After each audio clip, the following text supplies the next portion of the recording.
Okay, hello everyone. Welcome to this event about mentoring teacher research.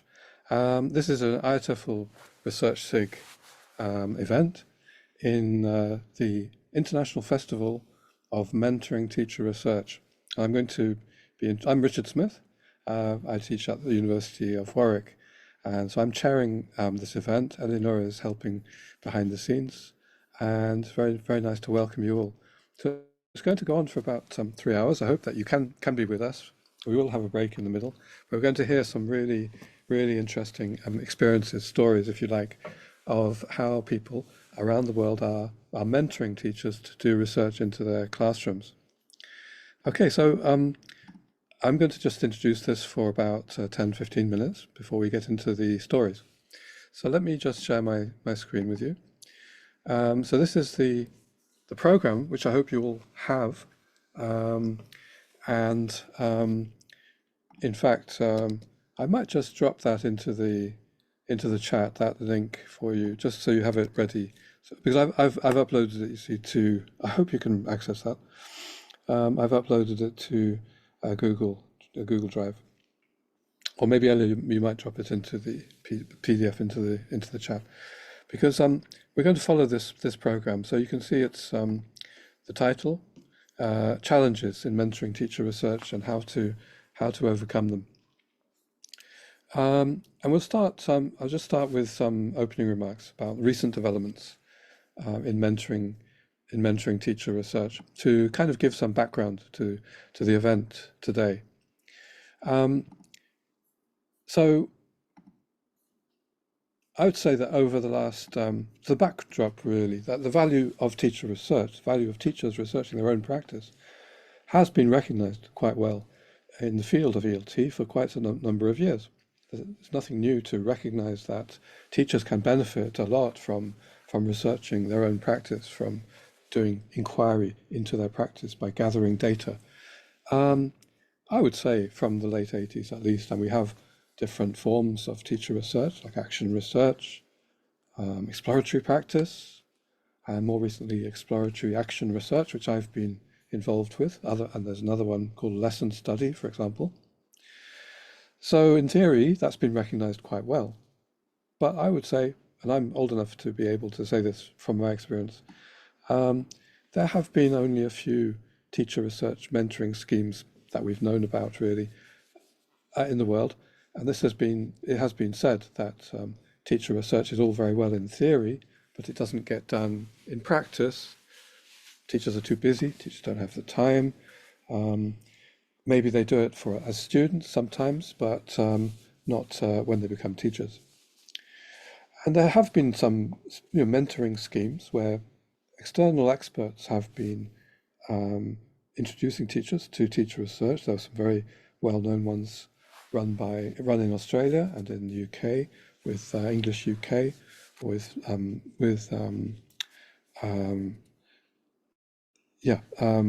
Burns in Australia. But these have been, I don't know if you consider Australia to be part of the global north, but we talk about sort of more developed countries, let's say, we talk about being in the global north, but so let's put Australia in the global north for now, although it's right down south. But I suppose that we could say, except for a few cases, for example, I'm thinking of Rama Matthew in India. She did run a project with introducing teachers in India back in the late 80s, I think, or the early 90s. But there have not been many teacher research mentoring schemes, it seems. But during the last 10 years, the last decade, I think there has been an expanding number of schemes. And that what's different is they have been engaging local mentors, and people locally have been deciding to mentor teachers, and a lot more going on in global South contexts. Everything I'm going to say really about this background is viewable on this link. So let me just drop that also into the chat, and I'll just come out of the slides just to do that. Because here you can really view the background to what I'm talking about.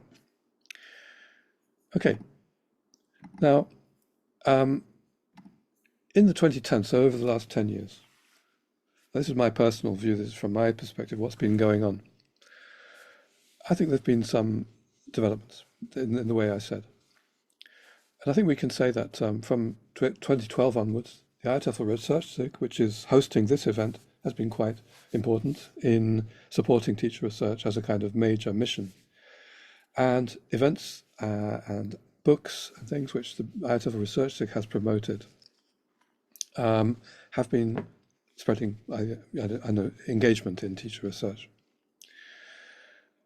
Also, from 2013 to 2020, the British Council's project, the Champion Teachers Project in Latin America, was, I think, starting to introduce teacher research to a kind of new audience, or a new group of teachers, which were secondary school teachers or primary school teachers in relatively what we might call difficult circumstances of large classes, busy teachers who and a particular kind of teacher research which was developed there called exploratory action research. And it went on for quite a long time, and there were a lot of publications coming out of that which were designed to be reader-friendly, teacher-friendly. And there was some development of local mentors as the scheme continued. And Paula Rebiedo, who I collaborated with in this program, she particularly was very keen, very enthusiastic, that not external mentors, but mentors who knew the context should be engaged and should be developed. So I'm focusing on mentoring here.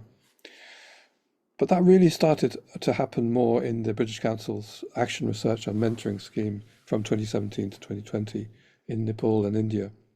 The scheme there was deliberately to develop mentors, and each mentor would have maybe 5 to 8 teachers that they selected, but the point of the scheme was to develop mentors' skills, develop mentoring skills. And this has helped to spread, I think, teacher research, engagement in teacher research.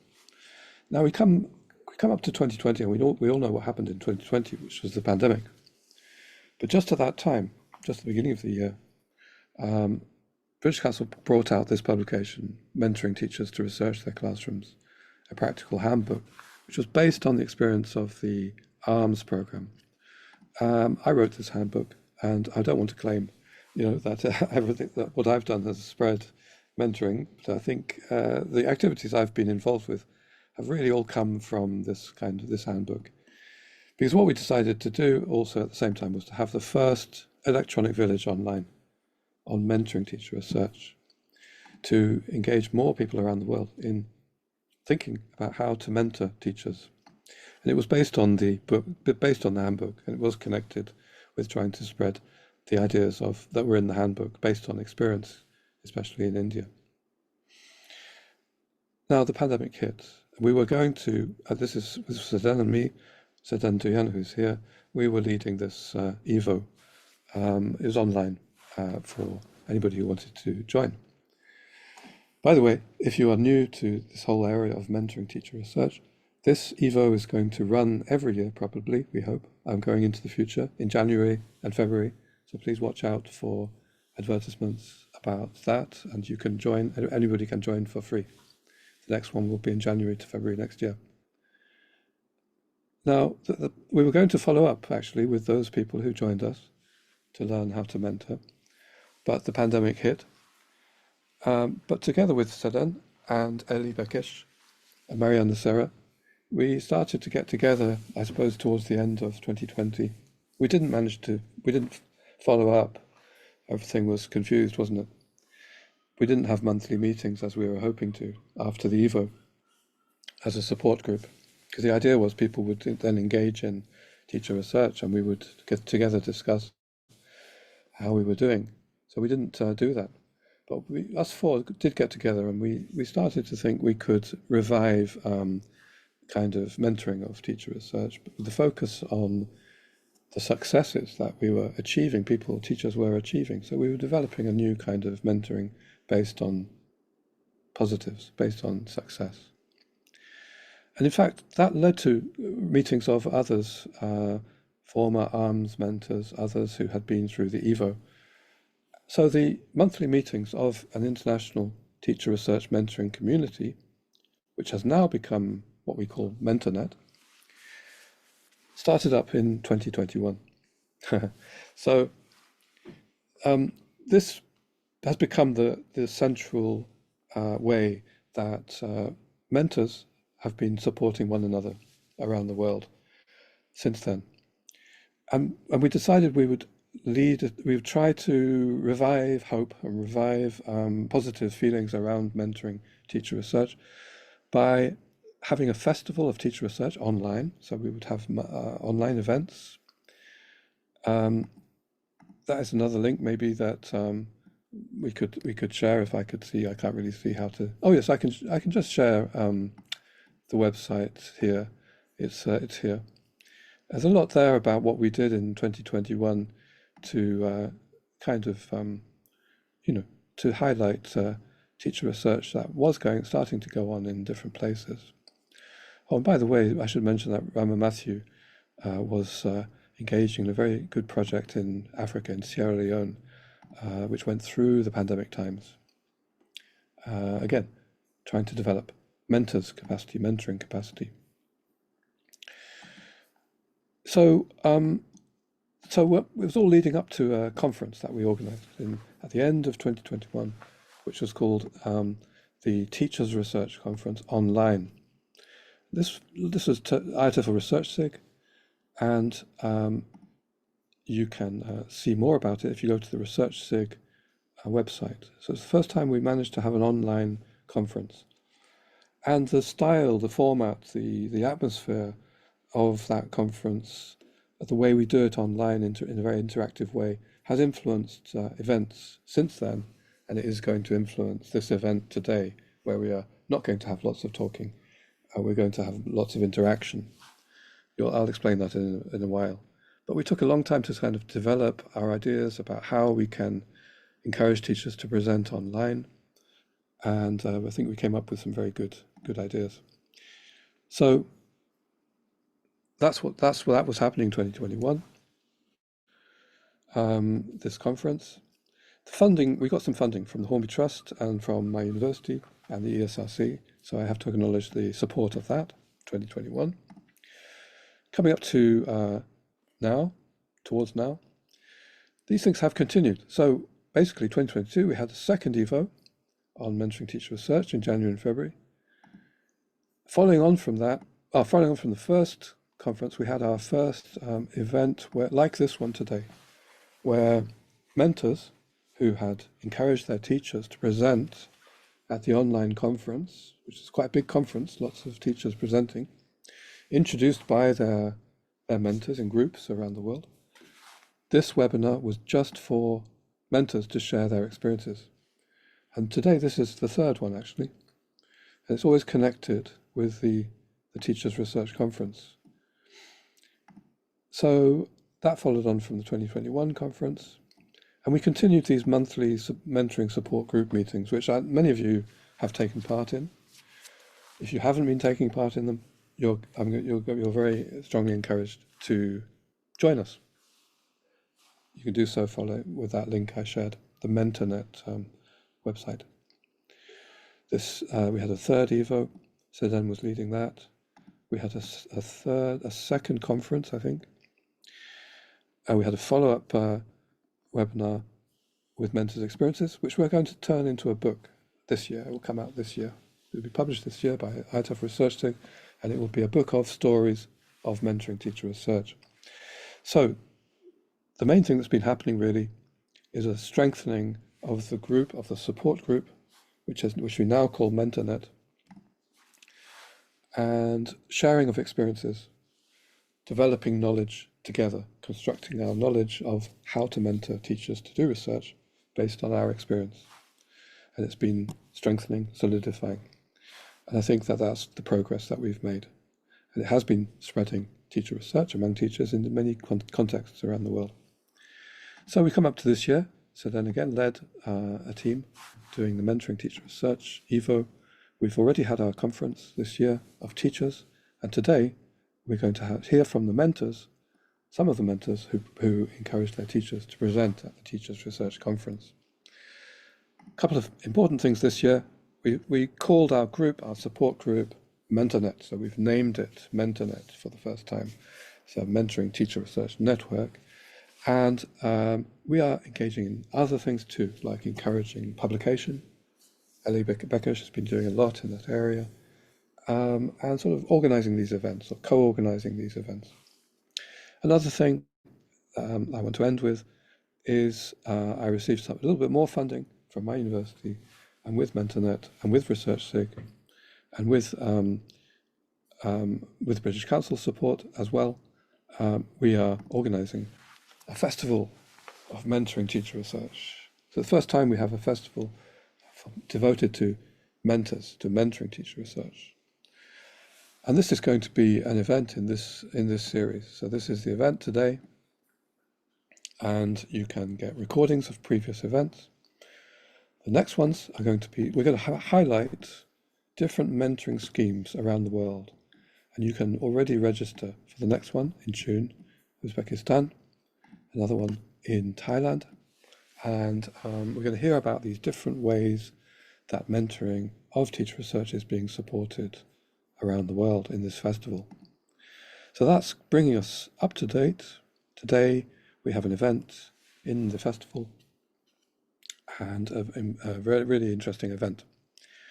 So we're going to I just want to explain how we arrange each session. It's divided into two halves, and we're going to follow the way of organizing an event that we've developed with Teachers Research Conferences. And we're going to have short presentations with posters by mentors, not PowerPoint. And 4 minutes, we're going to be a bit strict about the timing, 4 minutes. And then we go into breakout rooms, and you can choose which breakout room you go to. And you can move between breakout rooms to talk to the presenter that you're interested in talking with. So that'll be for about 30 minutes. And please do ask lots and lots of questions to the presenter you want to ask about. Try to move between rooms so you get to see different presenters. And then we'll come back together and we will have a common discussion. So let's go back to the program. And the first part is going to be starting with Chang Liu sharing her experience. So, Chang, are you there? Yes. Hi. Great. Hi, Chang. Hi, everyone. I'm here. Great. And welcome to all of you who've just been joining us.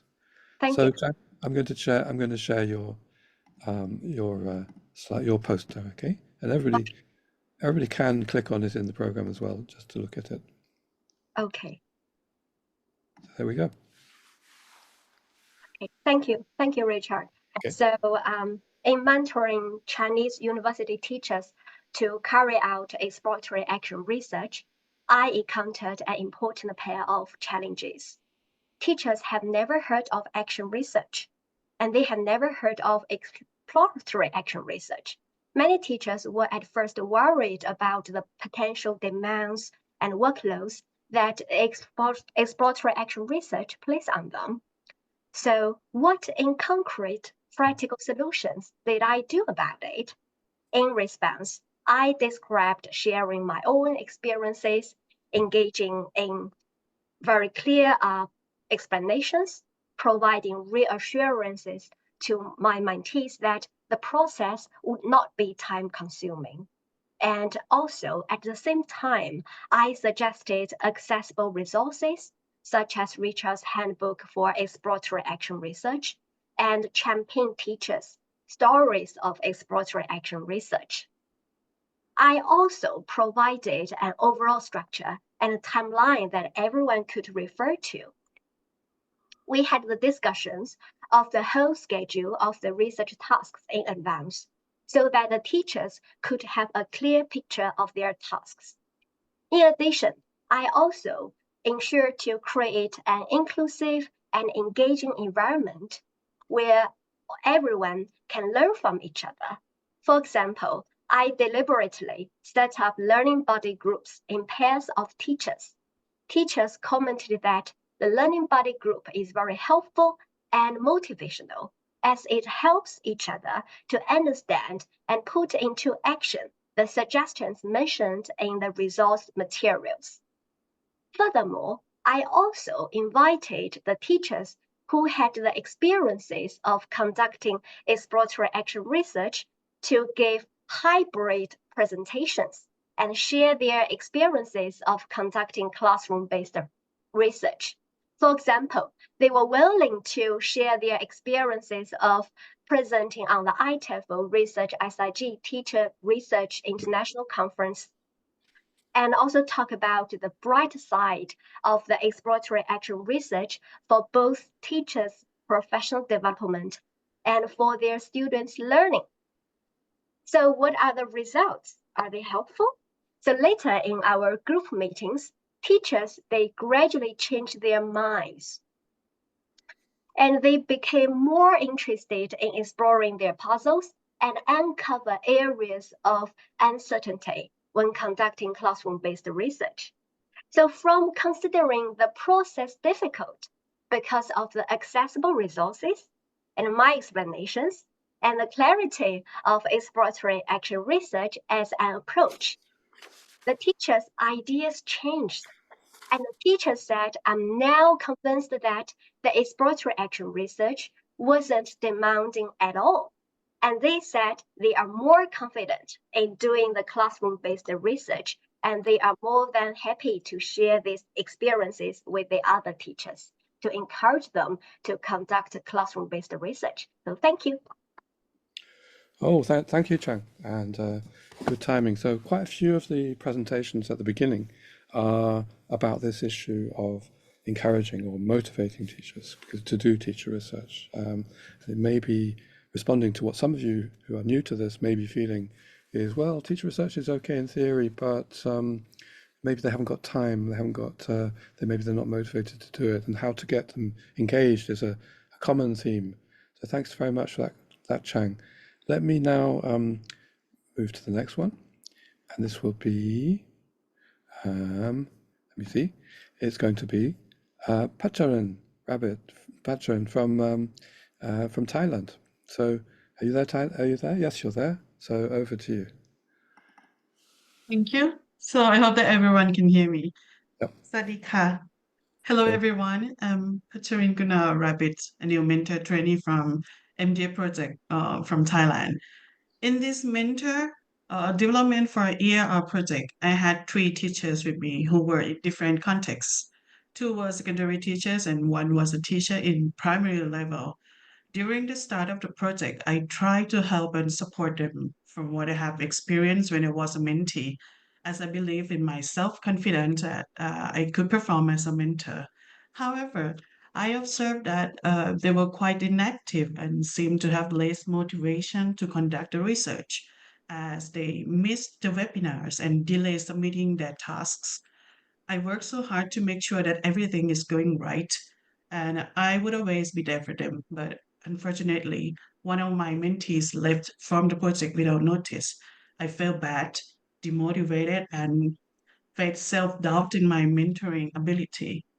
So after participating in some sharing session with other mentors in from IATFL or on the internet or from the MDR project as well, and getting some heartfelt and supportive suggestion, I wanted to overcome this. So I tried to think of way to solve this issue.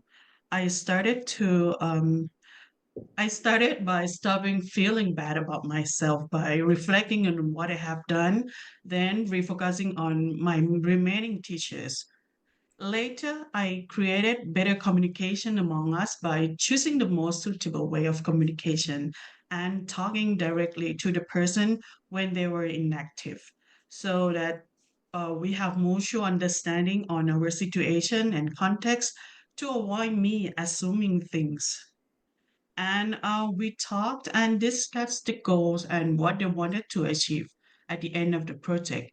Then we set a timeline so that they will have time for doing the task and reflecting on each stage of conducting the research. I also share my experiences and what I did during the year one project so that they could have better vision on what is going on in the EAR. And I also set up a positive reflection session once a month so that they can share their progression, reflect on themselves, share their thoughts, and even motivate it and support each other. With this, I could provide them constructive feedback and understand what they are doing.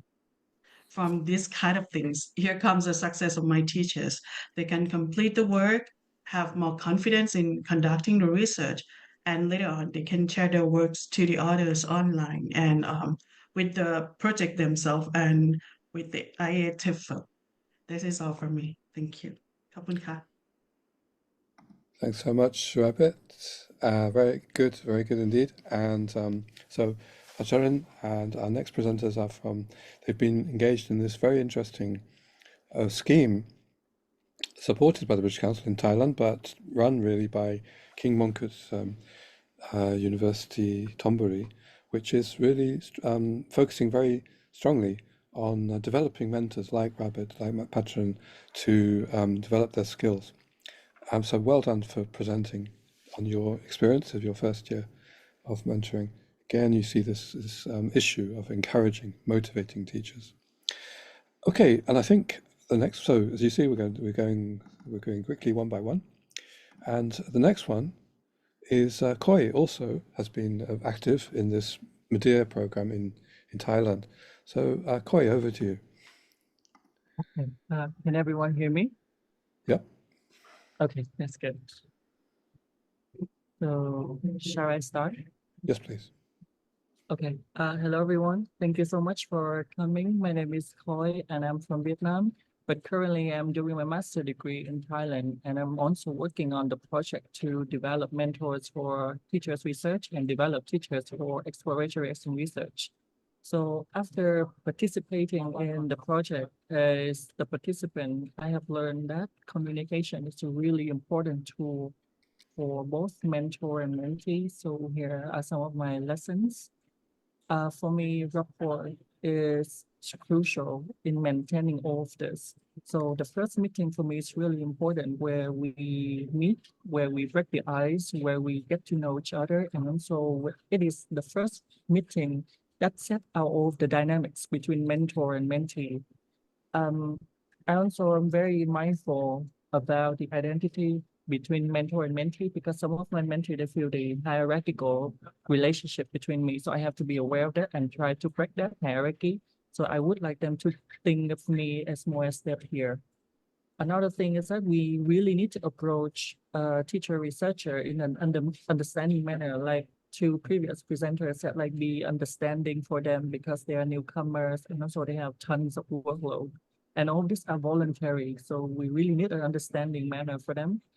And the last thing that I learned from all of this is that when things go wrong, give both of you and your mentee space to think about ourselves and also time to reflect. And then when you reconnect, try to ask them as a person first, like how are you doing and things like that. Don't use the task to communicate with them. The next thing that I want to talk about is the trust in communication. So whatever happens, please remember, I learned that this is a teacher research, not a mentor research. So as a mentor, we really need to step back and let the teacher make all the important decisions. And this is also a learning journey. So success and failure are both experience. So make them feel that it's normal to fail doing all of this, so that at least they can learn something. And one more thing that I learned about the trust is that a mentor does not need to know everything. So be free and feel confident to ask your teacher to help in order to understand their teaching context. And of course, as a mentor, be there when your teacher needs some kind of support or when they run into a problem. And one more thing that I learned from being all of this is that be open-minded.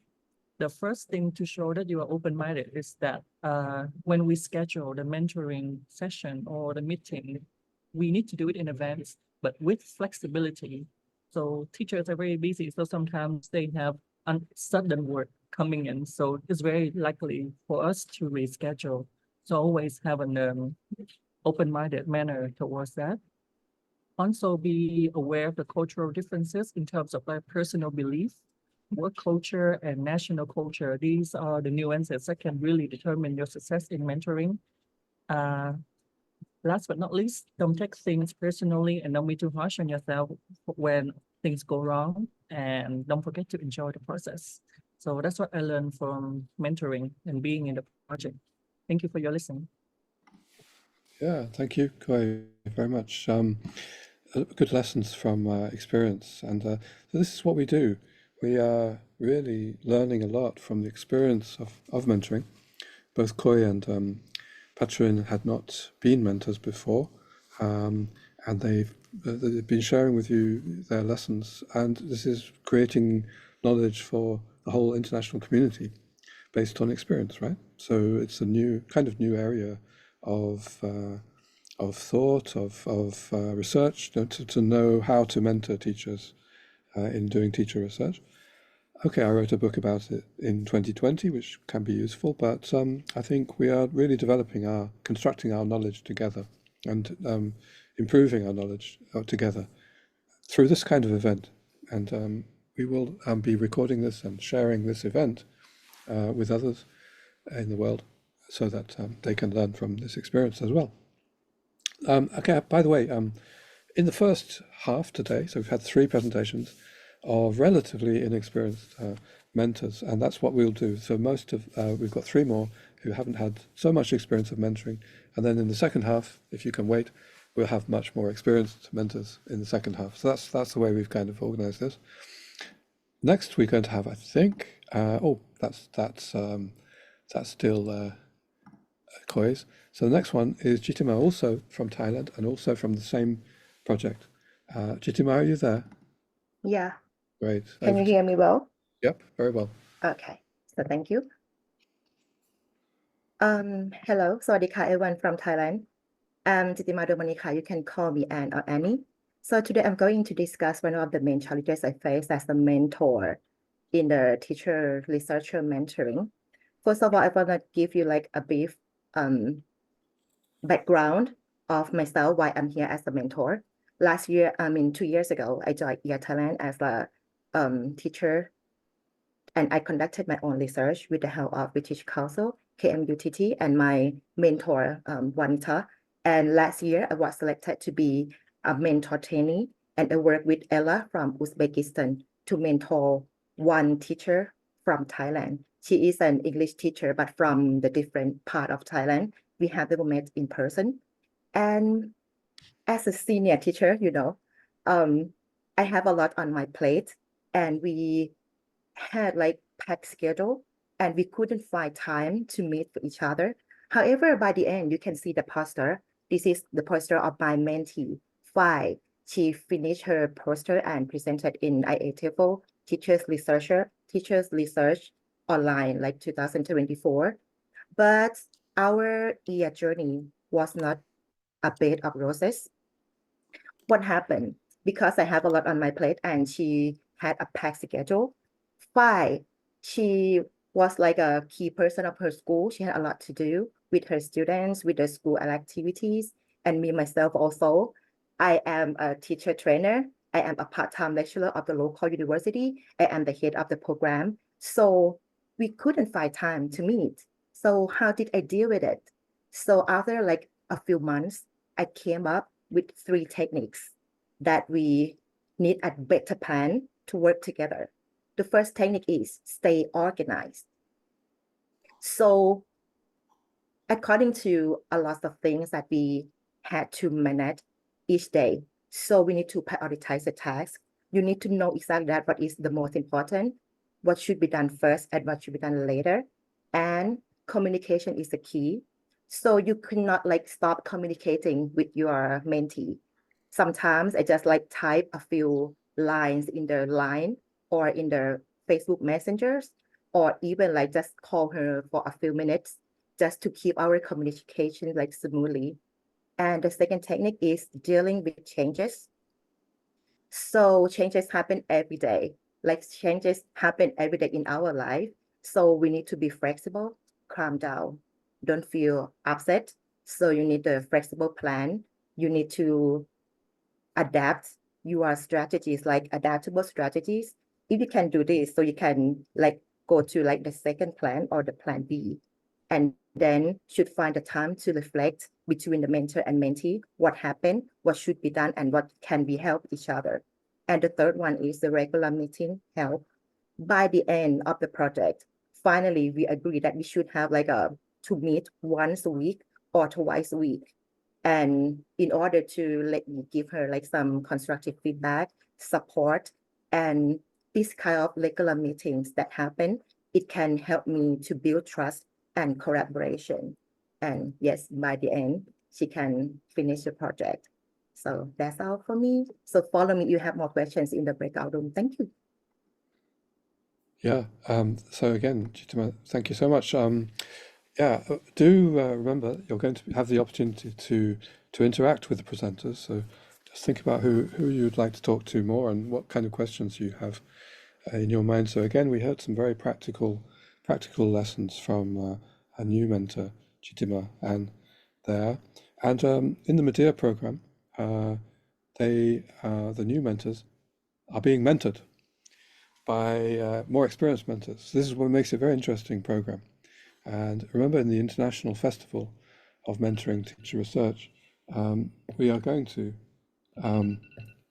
we're going to hear more about the Medea program.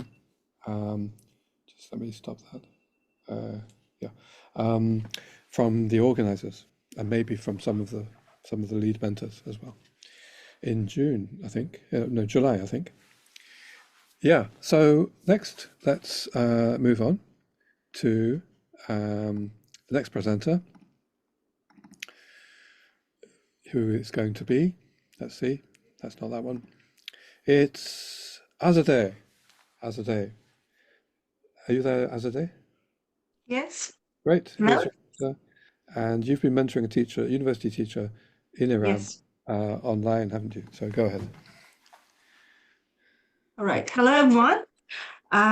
Today I'm presenting my first experience of, doing mentoring for the first time. And it was a bit challenging for me because of the, setting the relationship between me and my mentee. I'm doing my PhD, and at the same time, I started supervising MA students, and at the same time, I try to mentor, a researcher doing research in this things called a classroom setting, and it was a brand new experience for me and for her. She is teaching in the university context, so she has done some research for her master's degree. She had the experience of doing research, but not in the the context of the classroom. So I can divide my experience of doing this research into 3 stages. In the first stage, actually, it was like we try to know each other and try to define our relationship in this new context.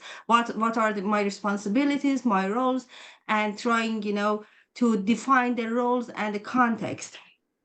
And after continuing this process, I was doing all the time thinking about this process, and I realized that she's like being so dependent on me, over reliance on on my contributions for everything. I was like being the leader of this research project. She was not thinking independently. She was the first thing that she wanted to do was like contacting me and asking questions, and I was there to find answer for everything that she needed. So I tried to think about this relationship. At the same time, I tried to motivate her. She was motivated, but I was thinking maybe if I stopped being like that, she would be demotivated. So I thought maybe I need to change it, and instead of directly telling her that we need to change this type of relationship, I tried to change my own approach to this relationship. The first thing that I did was that I stopped trying to be there all the time, because whenever she wanted to do anything, she just dropped me email, text me messages, and I was there. So I tried to set guidelines and rules. I asked her, to stop sending, so many texts and messages and also emails. And I asked her to think about her questions and come up with some answers before contacting me. So we can discuss her question, her answers, instead of me trying to find the answers. It was very helpful. So because she was, I encouraged her to think about the process and make some decisions independently. And I would still be there trying to encourage her and trying to give her some insights, and we try to think collaboratively about the process. The other thing was that I tried to stop answering questions and just be proactively posing questions. I try to think ahead about the steps that she's going to take and try to prepare some good questions that help her to see, to have a better view on the way she's going, and try to think about those questions. It helped her to gradually be more independent and take more responsibility for what she was doing. Maybe we had some misconceptions from the beginning about my own role and about her role to be a mentor and mentee. And like that, it was very helpful for me to gain some, critical reflections about my own practice, and for her to be more independent in doing her future research. Thank you so much. And thank you, Richard. Yes, and thank you, Azadeh. Again, this is an issue actually that comes up a lot in mentoring. If we think that doing teacher research is about developing teachers' own agency, and mentoring teacher research is not telling them what to do, it's guiding them, it's standing by their side, and being a guide or facilitator, it often comes up this question of when should you be directive, but teachers may themselves want you to tell them the answers, and then what do you do in that kind of situation? So yeah, sharing experience like you've just shared is really, really useful. So thanks, Azadeh. Again, if you'd like to talk more with Azadeh, you will have the opportunity soon. Okay, let's go to the next one, and it's going to be Sabrina. Are you there, Sabrina? Okay, hi. Oh, hi, Sabrina. Great. And this is you're based in Pakistan. And would you like to go? No, Bangladesh. Pakistan is Sorry, separate. sorry. Don't even say that. Oh, sorry. Big mistake. So Bangladesh, Yeah, over to you. I'm good. Just I would like to request you to click on the later on when I go to that Okay. part. I'll Yeah. do Just that. click on the document so Sure. that it's open. Yeah. Sure. All right.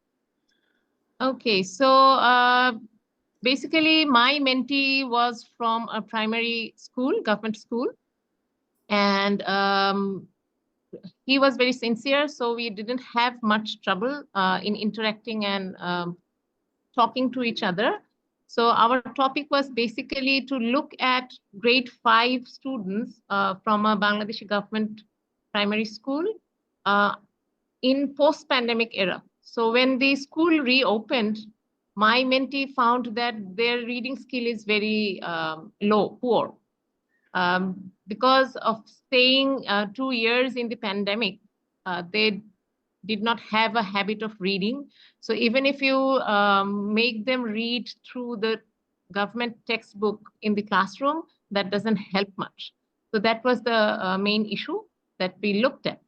So the research questions that my mentee chose were, why do the students lack reading skills after COVID-19 pandemic? And research question 2, we can see, in what ways can reading skill among the students be improved? Okay, all right, then we had class observation. So the mentee looked at the students' reading speed, fluency within the class time.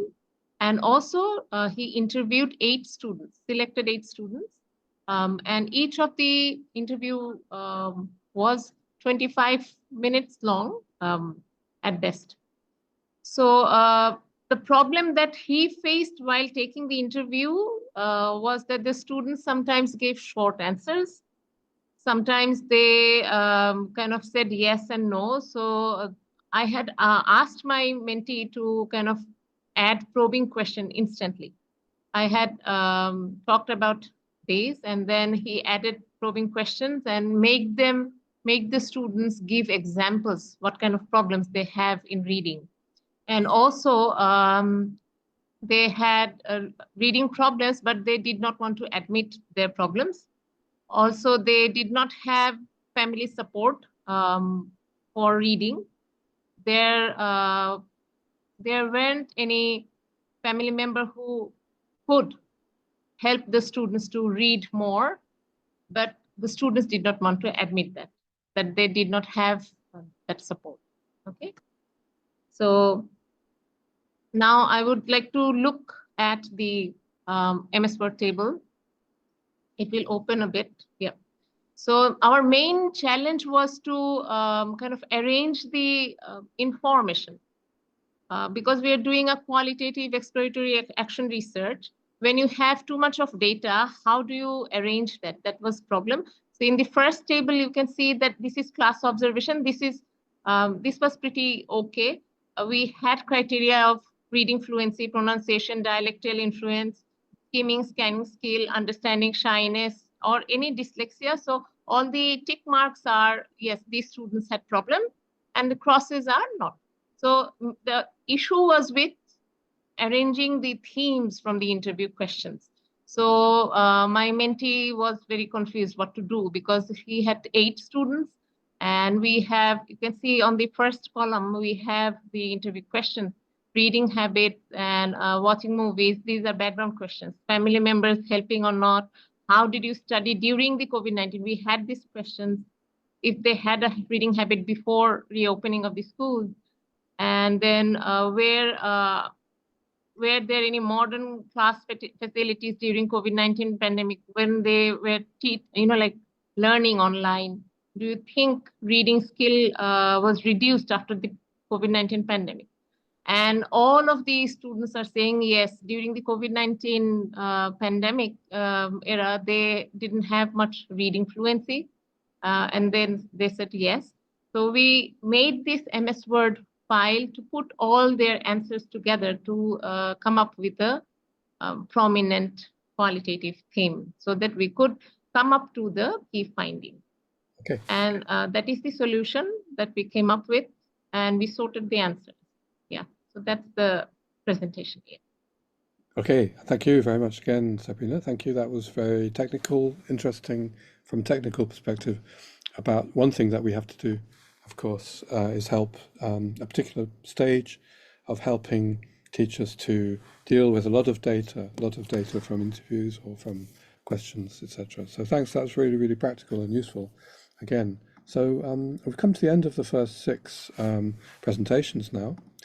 And Eleonora, would you like to share? What we do now is we invite you to go and talk to the 6 presenters, and I think we're going to open up breakout rooms, and you're going to choose which one to go to. Eleonora, can you do that? Yeah, so I opened the breakout rooms so you can see the names of the speakers. So Chang, Katerine, Koi, Jitima, Azadeh, and Sabrina. So please, the speakers, just join the groups, and others who would like to learn more about the mentoring experience. So please, yeah, join the breakout rooms under the name of the speakers. Okay. So you need to actually click on, there is an icon, isn't there, which is like 4 little squares, and it says breakout rooms. Is that correct, Alia? And it's Yes. if you go around down to the bottom, I think you'll see that there are names of the presenters, and you're going to join them. Presenter, you have to go to your own room, of course, stay there. And we're going to be doing this for about 25 minutes, and I'll bring you back. We'll bring you back, and we'll have a common reflection together. That will be the end of the first half. So I hope you enjoy the interaction. Please feel free to move from room to room. In fact, go to rooms where there are not so many people, and you can have better interaction and support the teacher who's there.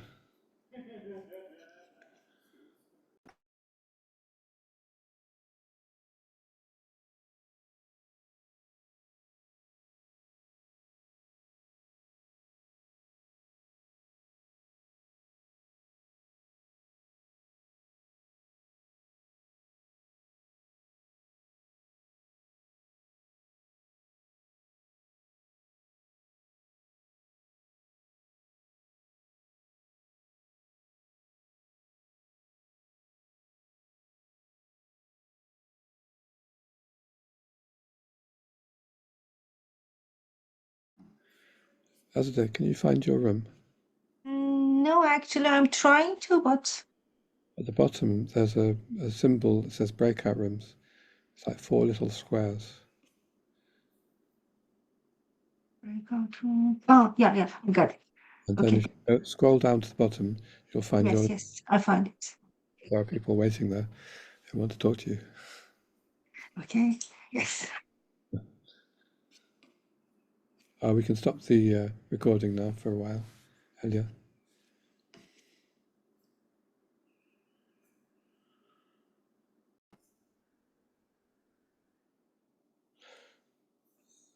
Yeah, I think, no, we're not all back yet, so we'll just wait a little bit, I think. Yeah, 10 seconds. Okay.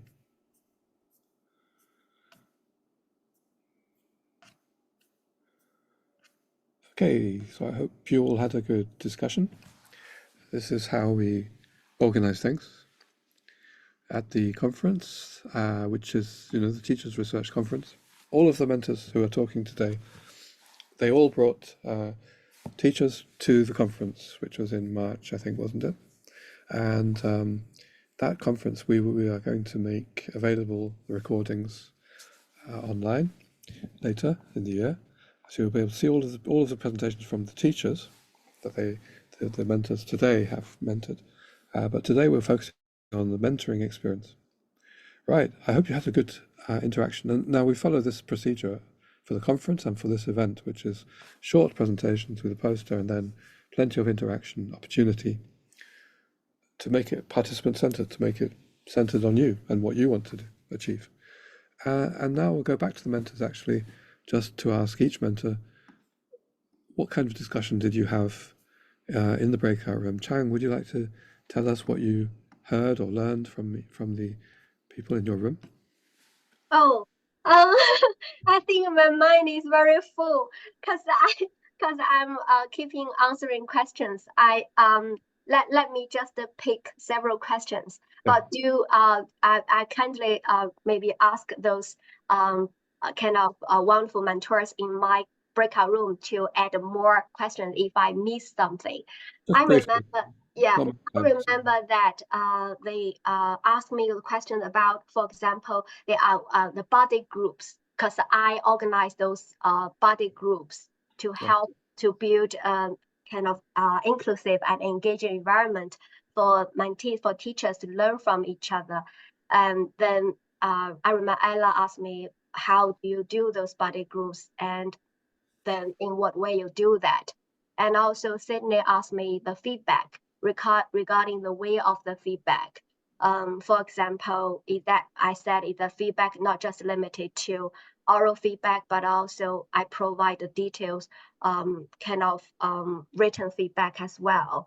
And also I remember that the teachers the mentors asked me that how to sustain their mentees' motivation during the whole process of the mentoring. And I mentioned that I briefly report here is that trying to build the rapport with your mentee, and also when you find your mentees have the low motivation, immediately kind of proactively to approach them, and also play the role of the active listening skills, trying to put yourself's shoes onto your mentees and also help to overcome their challenges accordingly. And remember, another mentors asked me questions about what kind of help that your mentees normally seek from you. And I give several examples, but here, because of the time constraint, I just give one example here. I found that the teachers have difficulty in deciding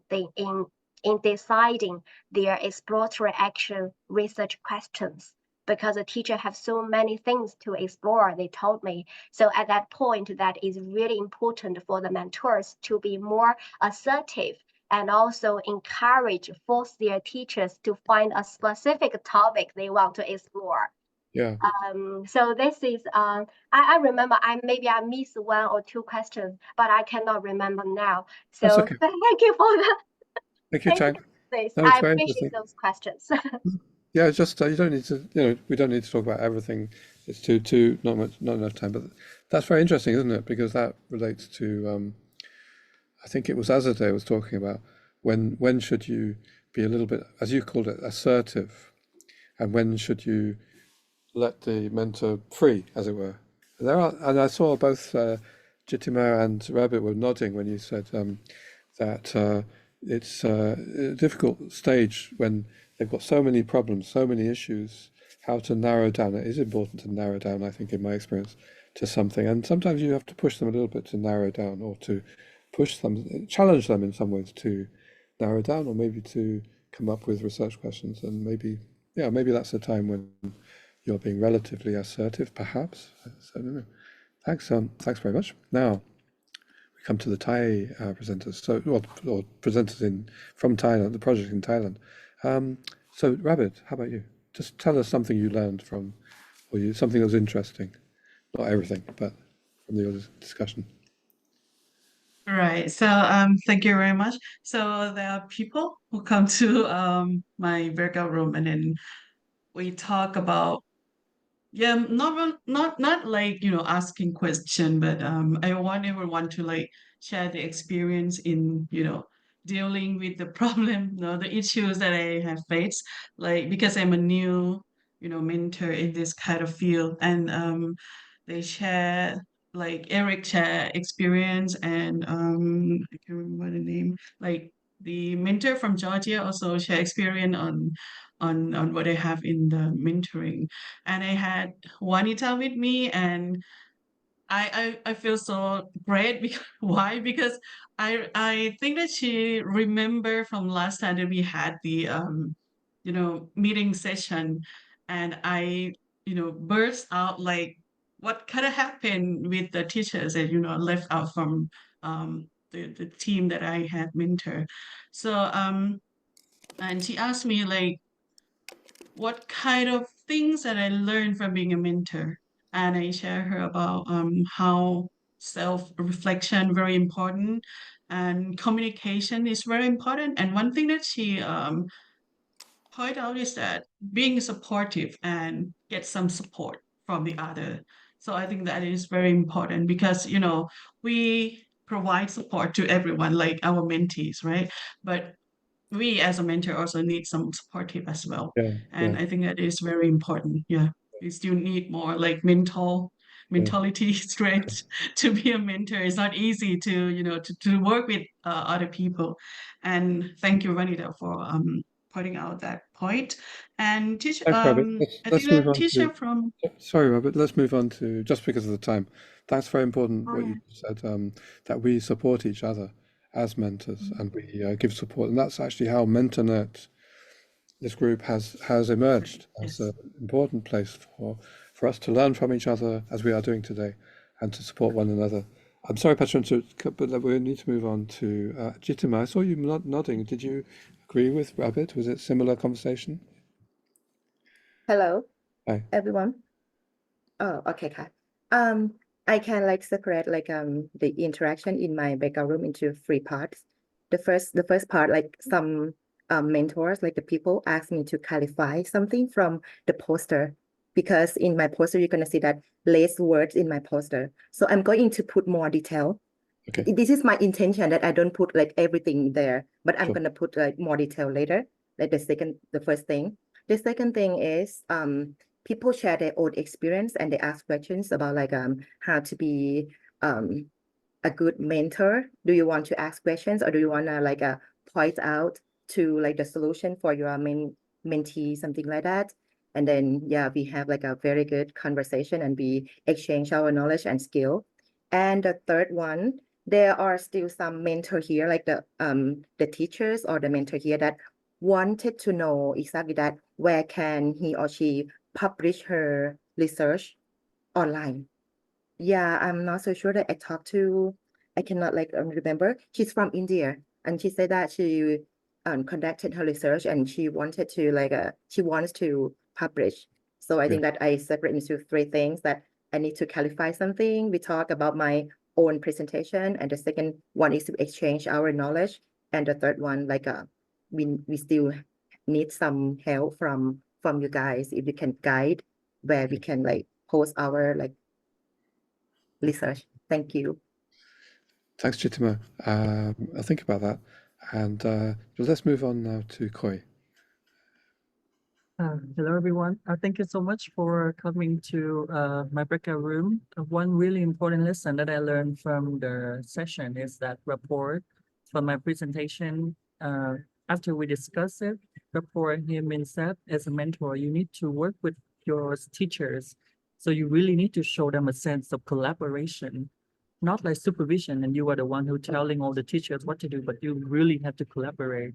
And the second thing that I learned is that rapport also show that the vulnerability as a mentor, a new mentor, I also tell them that I'm learning so that they know that I am there with them.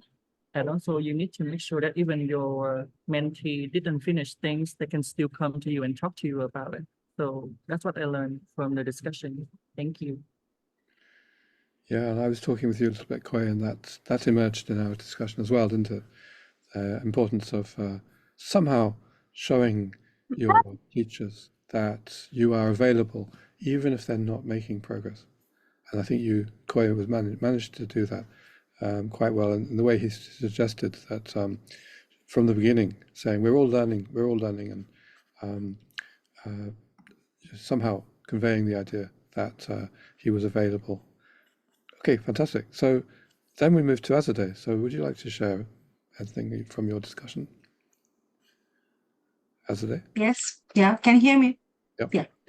Yeah. Actually, it was very good. The discussions that we had in the breakout room, it was very insightful for me, and the ideas that we just, discussed about, and we the very important thing that I guess we talked about is just setting, giving a space to the mentee to talk, and inviting her to talk about her expectations, and listening to each other. The mentor and the mentee, they need to interact, not having a bi-direction relationship. It should be an interaction actually between both of us. And also they asked me good questions about how we can encourage teachers to being more engaged in this relationship, as my mentee was very enthusiastic about the project, but it seems that most of the mentors are struggling with how to engage their mentees in the relationship. And also about the stages of defining this relationship, I just was asked that was that stages there, or then after finishing the relationship, finishing the mentoring process, I figured out based on my reflections and the notes that I took from the that process, I just figured out that 3 stages in my relationship with my mentee. Yeah, and there were some more notes, but I guess should I go further, or that's enough? No, that's fine. That's enough. Yeah. Okay, good. That's enough for us all to think about. Thank you. Okay, thank you, Azadeh. So you're kind of theorizing a little bit from your experience of what stages that you go through, yeah? And we can all do that. We can all develop we can develop it together as well. Okay, finally, Sabrina from Bangladesh, would you like to share the discussion or anything? Could all of us mute our mics? We've done that. Don't worry. Yeah. All right. Yes. So in my breakout room, I was asked how I could be so detailed with the MS Word because I had the challenge of arranging the findings. So basically, that was the learning that I had from my PhD years. That was not part of the book. So maybe in the next version of the book, perhaps maybe more detailing of how to arrange the themes could be added, that like the participants were saying. And another thing we talked about is that when we have international conferences in non-native countries like Bangladesh and many other places, it should be in hybrid mode, so that the teachers from villages and outskirts of the capital can see. Maybe they can have less registration fee because they're not having lunch or not having the package. but they should be the one who would be getting the benefits rather than the capital city and privileged one. So maybe that could be proposed to the like ELT organizations that you are working with, Richard, that Well, the conferences can be in hybrid mode. Yeah. Yeah, I completely agree with you, actually, that we try to, well, I mean, it's for you to propose, Sabrina, as well, locally. But yeah, if I have any conversations, if anybody asks me, I'll suggest the same. But like, we, just to say about what we try to do, I think it was with the pandemic, it was a crisis, but it was also an opportunity for us in the field of teacher research to do something which I always agree with you. I completely agree with you, Sabrina. We used to have conferences in Turkey or in Latin America called Teachers Research, but they were great conferences. Of course, meeting face to face is wonderful if we can, but a lot of teachers can't leave their homes. They can't, especially often women that can't leave their families, etc. And it's very expensive to do that. So I always thought, we should try to make conferences hybrid. But the pandemic gave us the opportunity to make online conferences. So that's what we're still doing, and we will do that every year. We'll have an online conference, and we have teachers from all over the world, from all sorts of different contexts, presenting in the teachers' research conferences. So at least we are doing that, achieving that, I think. It's also for all of you locally to negotiate with your teacher associations as to how to reach out to teachers more broadly. Okay, but let's have a break now. I can see that you had you learned a lot and you've had lots of good interactions. We're going to have a break, but Eleonora is going to put into the chat. So we know that not all of you will be able to stay. It's getting quite late in Asia, Asian countries. If you can't stay, that's fine. We understand that, but you may still want to get a certificate. So Eleonora is going to put a link into the chat now for you if you would like to get a certificate. Anybody? Okay, but we do hope many of you will stay, and maybe new people will join us. We'll have a break for 5 minutes, and then we'll be back for the second half of experienced mentors. So there you are. You're going to hear from voices of experience. So that's a good reason to stay. But they were great presentations in the first half. Well done, all of you. Okay, we're coming back in 5 minutes. 5 minutes. Yeah, 5. A real 5 minutes. So 37 past the hour.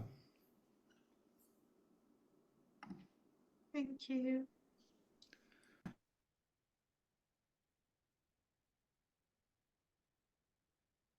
We can stop this recording, I guess. I don't know. Okay, welcome back, everyone, and let's have the second half of our event today, which is let me find it. Challenges in mentoring teacher research and how to overcome them. And we heard 6 very interesting presentations from relatively inexperienced, I'm not sure about Sabrina, but most of you relatively experienced, inexperienced mentors. But we're going to hear from, I think, all of us in the second half are very relatively experienced. So we're going to have some interesting presentations. First of all, we'll start with Gyanu. And Gyanu, are you there? Yes, I can see you there. Yeah. And using allegorical stories to the different aspects of mentoring teacher research. This is going to be quite interesting. Go ahead. Okay. Thank you so much, Richard. It's my privilege. Today, I'm going to share about my experience on using allegorical stories in mentoring teacher research. It's me, Gyanu Dahal. You know that mentoring is very exciting work, exciting job that everyone would like to do it because we can get chance to learn many things and we can develop our knowledge and skills on mentoring and other different aspects. It's a very challenging opportunity as well at the same time. So it's challenging mainly to motivate the mentees throughout the teacher research program. I have found that in my own experience as well, in the first and second cohort, when I mentor the teachers, I found that they start becoming slow in the middle of their research journey. Some of them drop out in the middle or until they work for some time, and then after that they drop out. I have experienced these things myself as well, and I have heard the similar stories from other mentors while being together in the mentor support group. So the major challenge is keeping teachers motivated throughout the whole teacher research program.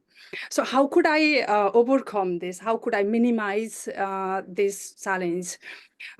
So I start thinking of that, how could I be motivated, more motivated to start teacher research, and then how can I do that? So what I start doing is firstly, in the first day of the meeting of the mentor, myself, and then my mentees, I start doing three things at the same time: asking some direct questions and reflective questions, and as well as using the motivational or allegorical stories to motivate them.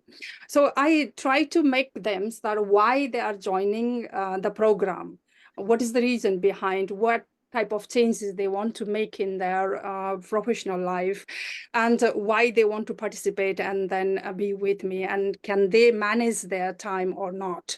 So first day at the beginning of the program, I ask these questions, and then I just make them watch some videos of some motivational things or allegorical stories. And I try to relate those things in their life as well, in teaching job. How can we relate this type of stories in our life?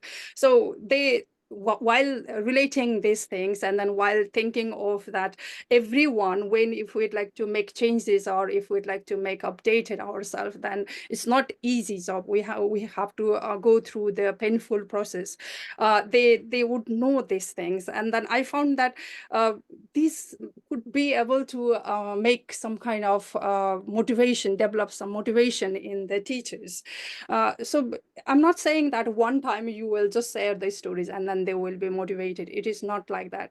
Throughout the different stages of teacher research, we can share the different types of stories. Like they have to learn. The teachers should learn first themselves, and they can tell the teachers to learn. Okay, first, if they can't learn themselves, they cannot update themselves, they cannot spend at least 2 hours every day learning themselves, then how can they can't say the teachers, their students to learn. So like this type of stories, if they say, then they will be motivated. At the same time, not only these allegorical stories, but also some of our stories or our mentees' stories or some colleagues' stories also we can share. Just for example, I had started my mentoring journey in 2009 with one teacher. And then in the middle, I joined British Council project, and then I started mentoring more teachers. And then now I'm in international mentoring project. So in this way, I can see my group I started from butterfly as I was innocent. I didn't know anything, but now I got butterfly, that I caterpillar to butterfly I became now. So similarly, I can see that my mentee from Nepal, Indra Oli, she is co-mentoring with me, and then I myself, and then her, we are going to start a project as well. So in the same way, you can see Patricia Kunna from Thailand. She was my mentee, and then now she's mentoring with me. So this type of progress, if we share to our mentees, then they will be motivated. I feel like that. Thank you so much. Okay, great. Well, that's great ideas. And if you'd like to hear more about the stories that Sugenu shares with her mentees, you can go and talk to Sugenu, and maybe she'll tell you a story. Who knows? If you go and visit her room. So next, we're going to move to it's Vinayadar. Are you there? Yeah. Okay. Vinayadar is going to talk to us now about the way that he uses technological tools for sustaining interest. So similar topic to Genu, but about. So over to you, Vinayadar. Yeah. Hi everyone, and this is Vinayadhar Raju from India. So I also started my journey as a teacher researcher, first in the ARMS project. Then I became the mentor in the teacher ARMS project again. And then I mentored the mentors and also the teacher researchers by using an HANBI projects. So these are the 3 projects that we have worked, and we have an organization called ELTA, English Language Teachers Association in India. So all the language teachers are part of that in our state. So regarding the mentoring the teachers, so we have faced a lot of challenges. For example, maintaining the time, teacher motivation, and the strong belief system. So these are the key challenges that we have faced. So to overcome all those things, we have adopted the variety of technologies. So that motivated the teachers to sustain their interest throughout the projects. Generally, what happened in initial stages of the project, every teacher want to do a lot of things. So that will last after 1 month and after 2 months, like.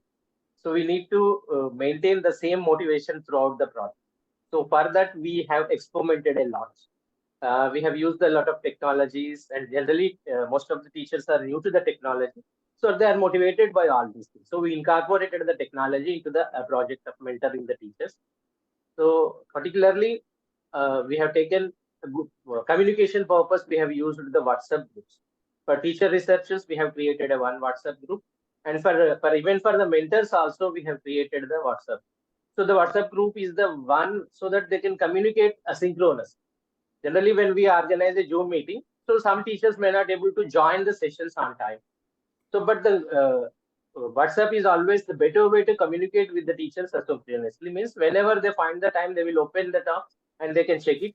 And even there are a lot more discussion happening in the WhatsApp group also. Most of the time, they posted their exploratory questions in the WhatsApp group, and other teachers started interacting and asking questions, so that they narrow down their questions and they come to the conclusion that this is their final topic and their final exploratory question.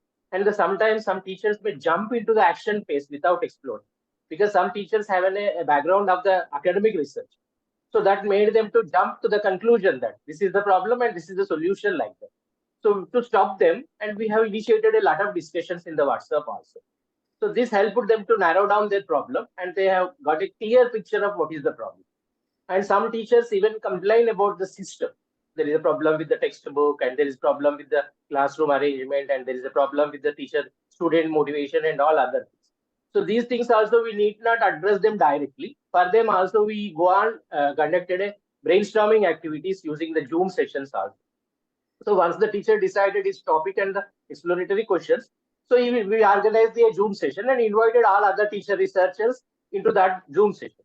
So once he revealed his question, so other teachers started asking questions. So it's like a brainstorming session, so that they came to the conclusion and they have narrowed down their problem. So finally they came to the conclusion. So these are the Zoom sessions and the WhatsApp groups. And the next one is the Google documents we have used for the documenting the project timeline. And also every teacher started writing their reflective journals also.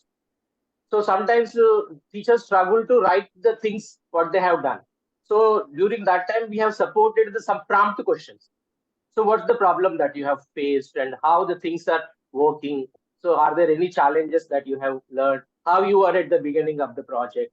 So these are the supportive questions that we have provided them. So based on that, they started writing their reflective journeys and they started sharing them in the WhatsApp group.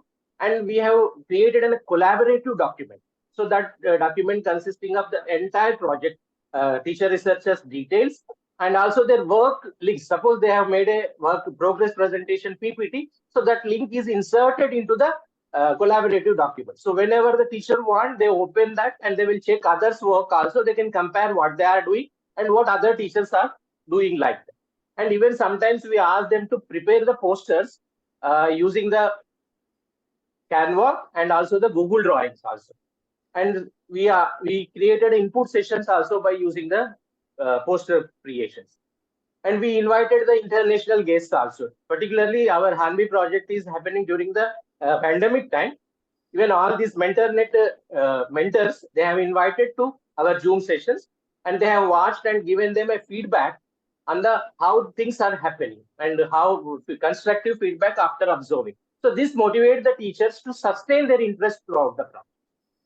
So every time, every 3 months, every 4 months, we have a progress presentations to the Zoom. And for that, we have invited the international guests also. Somebody is coming from other country. So the teachers get motivated and started working on their project, and they made everything and they have started presenting. So teachers love to teach instead of listening. So this is the key concept of our success. So most of the time we didn't teach them and we didn't tell them anything. Only our responsibility is sharing resources and asking questions and prompts so that they started responding and posting and organizing the Zoom sessions and they are presenting. So this is how our project continues. Wow, that's a very full project. I mean, very, very interesting. So many different things you're using in Alta Telangana, and well done for summarizing. There's much more I'm sure people want to talk to you about, Vinayada, in your room. So you'll have a good discussion with Vinayada in your room about all these tools that you use in this project, Alta Telangana. Fantastic. Thank you. So we now move to our next presenter, who will be Ella. Oh, presenters. So Ella and Vanita, very interesting, together, right? So let's hear from you about reflective dialogues to scaffold teachers in planning classroom actions. So over to you both. Vanita, will you like to start? Thank you so much, Richard. Hi, Ella. Hello, everyone. So just a disclaimer to begin with, I and Ella, we have not got any chance to co-mentor, together, but since we shared similar concerns, hence we are presenting together. So I would start by giving a brief background about our mentees. So we mentored around 8 teachers, from Thailand, Uzbekistan, and India. And these teachers, especially the Thailand teachers, they have been working in different rural and urban areas of Thailand, having a different work experience and professional training background. And they had varied research interests. So on the screen, you could see, what different kinds of ELT topics, all of these teachers were working on. Over to you, Ella, to discuss further what we noticed. Thank you, Vanita. After the exploration stage was over, our teachers were ready to plan and probe new activities, new teaching approaches to solve up and improve their lessons outcomes. So during our Zoom session, we try to help our teachers not just to make decisions and choice, but to make conscious decision and choice. And very soon, both of us, we started to noticing that our teachers, they struggled to reflect on why, for example, an activity A is better than an activity B for their students. And for us as mentors, it was difficult to keep a golden balance between not to interfere too much into their decision-making and thinking process and not to impose too much of our knowledge on them, but at the same time to keep encouraging them, reflecting on their pedagogical, methodological choices, considerations. So finally, our mentees, they appreciated our persistence on reflection, but at times we were concerned with Vanita that it might look like we didn't trust their teaching expertise or we played judgmental with them. So Vanita, over to you to share the solutions we found helpful. Yes, so thank you, Ella. I won't say these were immediate solutions, but we worked on them, over a period of time. So the first one was no judgmenting rule, that we both followed. In the sense, we never try to follow an overtly directive approach because that would have harmed, our relationship, with our mentees. So recognizing, their strengths and areas of development, we thought that we would try to conduct, one-to-one or small group oral reflective sessions, with our mentees, especially, over Zoom. And even, on the Line app, having one-to-one sessions with them and asking them different kind of questions, so it would be probing questions or questions, that needed a lot of explanation and elaboration on their part, so that we are able to understand, what was their belief about following certain practices, in their own classrooms. And I think it was also important for us as mentors, to make them, dive deeper, instead of looking, for immediate answers or solutions. We never wanted that, from the beginning. And I think one thing that really worked for both of us was a Google Doc, a collaborative Google Doc that we created, with our mentees, where they used to share their opinions, they used to share their experiences, and exchanged, their thoughts over different kinds of practices that they were following, in their classrooms. And that made them confident, in terms of adopting why, they would like to follow, this activity and why not the other activity. So let's come to our final reflection. I think listening and asking questioning skill, is the key, that really worked for us. And I think we also tend to create that space for self-discovery, which was very important. And we never wanted our mentees, to be entirely dependent on us. Over to you, Ella. Well, Vanita, thank you very much. I think you sum up very well. So you are all welcome to join us in a breakout room discussion and ask more about our reflections and solutions. Thank you. Thank you. Okay, great. Yeah, thank you very much, Vanita and Ella. So that's from your experience of mentoring teachers in, well, several countries really: India, Nepal, Thailand, Uzbekistan. And you can go and talk to Ella and Vanita in the same room together if you want to. So let's move to our last two presentations, and we're going to hear from Anna. So Anna, over to you, and I will share your poster if you like. Mentoring. We've heard about that, but it's very interesting. Okay. Hello, everyone. I'm Ana Garcia Stone. I'm based in Madrid, in Spain, and I'm going to describe my experience of being mentored while I was mentoring teachers from the project that several people have talked about in Bangkok. So I mentored 3 teachers, and I was also responsible for training 2 mentor trainees. So before I describe exactly what happened, I'm just going to quickly look at a definition of resilience and talk about my beliefs on professional development.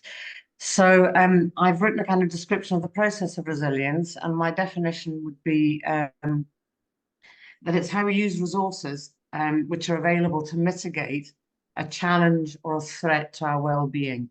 And well-being being how you feel about your working situation. So on the whole, it's sort of good things and bad things, and your well-being is challenged when it tips the other way. So when it comes to beliefs about professional development, I believe very strongly in the positive effects of collaboration, either in a group or one-to-one. In this case, I did it with one other person.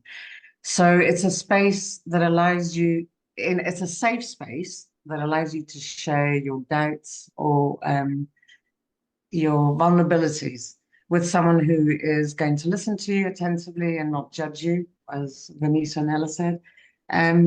So the discussion is almost as important as the solution, because through the discussion, quite often the solution comes out. And you can explain and explore, and it can also become a process of critical inquiry. And then my other belief, which is to do with best practice. So I'm not a defender of best practice, but I do believe that it's important to know what is considered best practice, so you can test it and then see whether or not it works in your context. Because I had a kind of idea in my head of what best practice was as a mentor. So that was also challenged. So I invited Mariana Serra. I don't know if she was able to come or not. Because I've worked with her and I knew that she would listen very attentively to me, and she was absolutely fantastic. I cannot praise her enough. So we had monthly meetings. We met 4 times over the whole process, which lasted from August to March. I kept a journal of the entire process, including my conversations with Mariana. I have audio recordings in English, although our common language is Spanish. And the original objective was for me to see if I could uncover problems specific to international mentoring.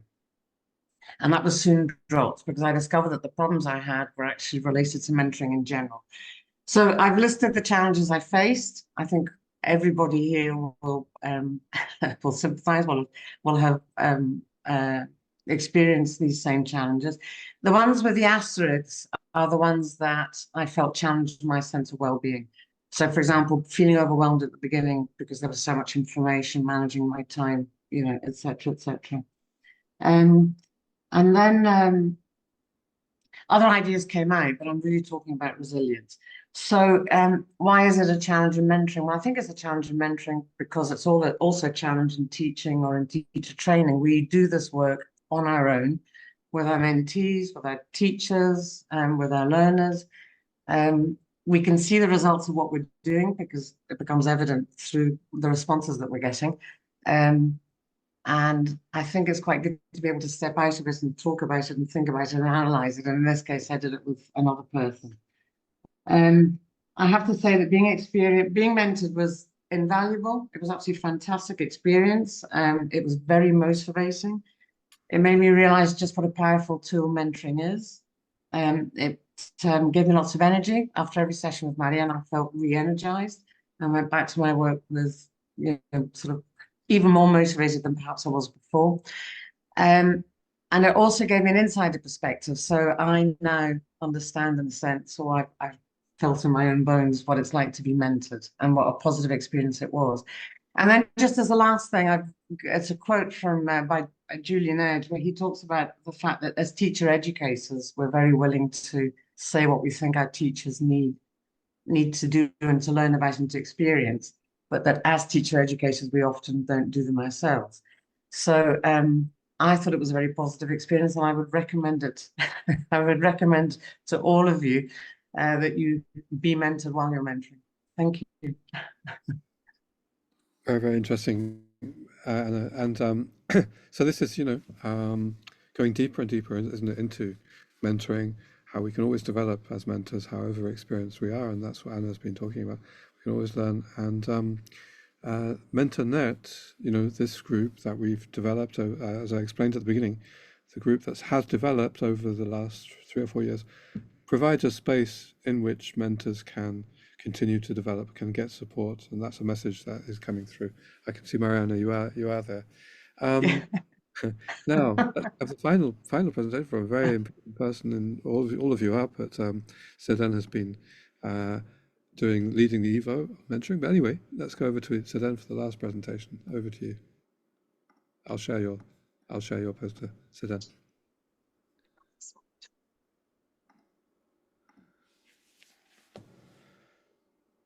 Sedan, we can't hear you if you are there. Here, can you hear me well? Yep. Okay, perfect. Hi everyone, I am Sedan Radimir Tuyan. I'm based in Turkey, Adana. I'm a teacher, educator, and a senior lecturer at Çağ University in Mersin. This mentoring experience took place during a PhD course. So you can move, Richard. This was a course which aimed to help EFL teachers, to review and revise their priorities in terms of content and conduct of language teacher education. So this year, in the fall semester, I've had 7 PhD students. They are part-time PhD students. They work as teachers or in other positions in their own schools and follow the program. So I designed the course and its evaluation in a way that they conduct exploratory projects and relate the theory to practice and explore and internalize their knowledge as future experts. And I also included some poster presentations at the end of the term. Everything was included. In my mentor way, as a facilitator, as I live it in my own philosophy of teaching. And I think it went well based on the feedback I received from my students. And I used evaluation rubrics for evaluation. There's a photograph over there from one of our sessions. We can move to the challenges slide, Richard, thank you. And I just collected overall challenges I faced. They were teachers, they were working as teachers in their own context. So I was tutoring them, but I was mentoring them as well. So I think one of the biggest challenges was understanding their context, because they were responding to my assignments, the exploratory projects, and they were coming from different contexts, and they had different students, different syllabi, curriculum, everything was different. So I needed to understand them. It was a challenge. Another thing was building trust. This is always very important to me as a mentor, and building rapport helps really. But it doesn't happen very quickly. For that, we need to create a safe environment. They need to feel secure to express them genuinely. And even if it takes a bit of time, it happens, and we can overcome that challenge as well. Active participation, okay, I gave them assignments and they were graded somehow, but I wanted them motivated, inspired. So I wanted them to get involved, and for that, I asked their expectations. We collaboratively made plans, made minor changes about the conduct of the program, and if they have any kind of flags. This was difficult for me. I'm a busy teacher, educator, and a lecturer. Managing my time, giving feedback to them was important. Providing constructive feedback and not judgmenting them, as my colleagues have said, some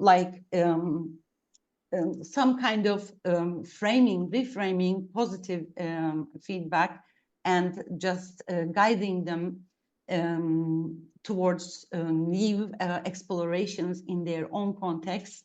That was a challenge, and I celebrated their minor successes, and this required me to be alert and aware all the time, which was a challenge. As I said, these challenges were all opportunities for me to reflect on my way of mentoring, and they were really very productive for my learning as a mentor as well.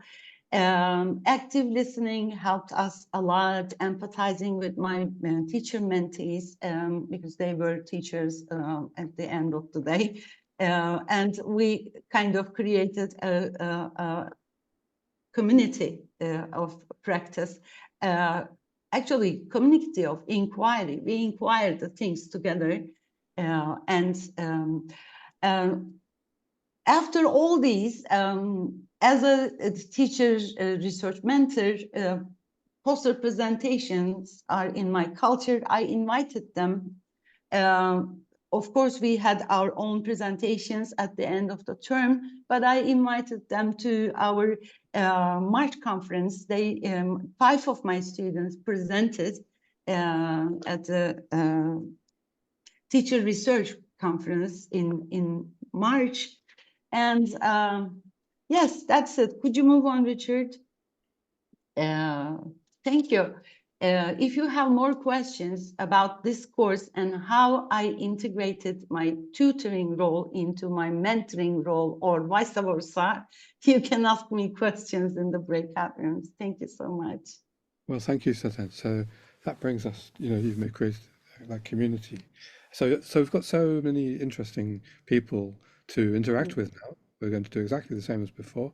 And you just say to go to the rooms and to talk to the presenters, Gyanu, Vinayada, and Ella and Vanita, and then Anna, and now Sidan. So, can we open the breakout rooms, Eleonora? If you click on the floor, yes, they are open. They're open. You can go to the room and you can start to talk, and we'll be, again, 30 minutes, and we'll come back here. And we can stop the recording.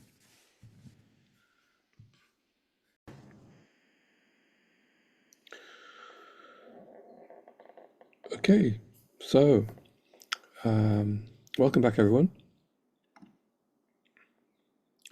Welcome back, everyone. And again, I hope you had. I was lurking in some cases in the rooms with this icon or logo of MentorNet.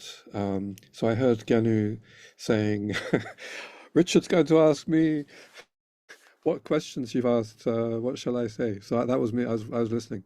So Genu, let's start with you. What's been happening in your room? You don't have to say what question you've been asked.